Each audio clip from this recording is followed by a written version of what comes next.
Pulau Jawa dikepung 4 zona gempa bumi megatrust. Potensi gempa megatrust kembali menjadi topik pembicaraan pasca gempa bumi magnitudo 5,5 yang mengguncang Gunung Kidul, Yogyakarta, Senin, 26 Agustus 2024, malam.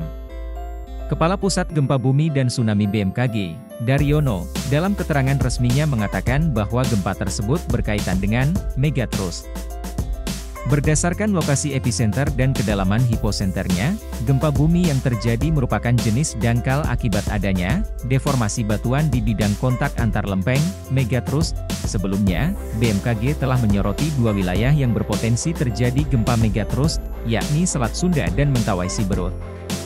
Zona megatrust segmen Selat Sunda sebagian terbentang di selatan Jawa Bali, sementara zona megatrust Mentawai Siberut di barat Sumatera. BMKG menyebut total ada 16 zona megatrust yang mengepung Indonesia. Dari 16 zona megatrust tersebut, setidaknya ada 4 zona megatrust yang mengepung Pulau Jawa.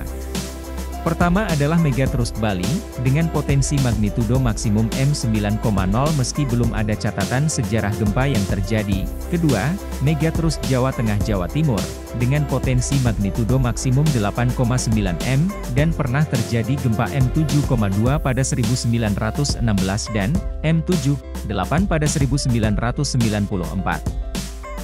Ketiga, megatrust Selat Sunda Banten, dengan potensi magnitudo maksimum M8,8, dan pernah terjadi gempar M8,5 pada 1699 dan 1780.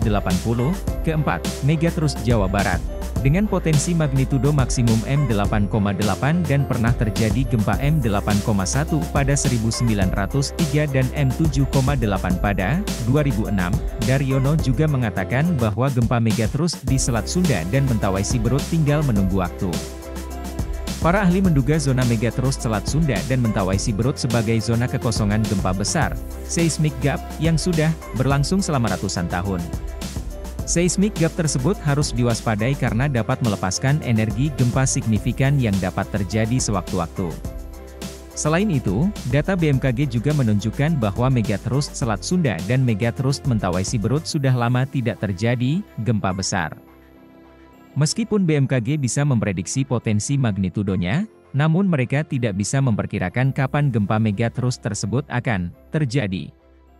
Kondisi itulah kemudian yang menjadi kekhawatiran akan gempa megatrust di masa mendatang.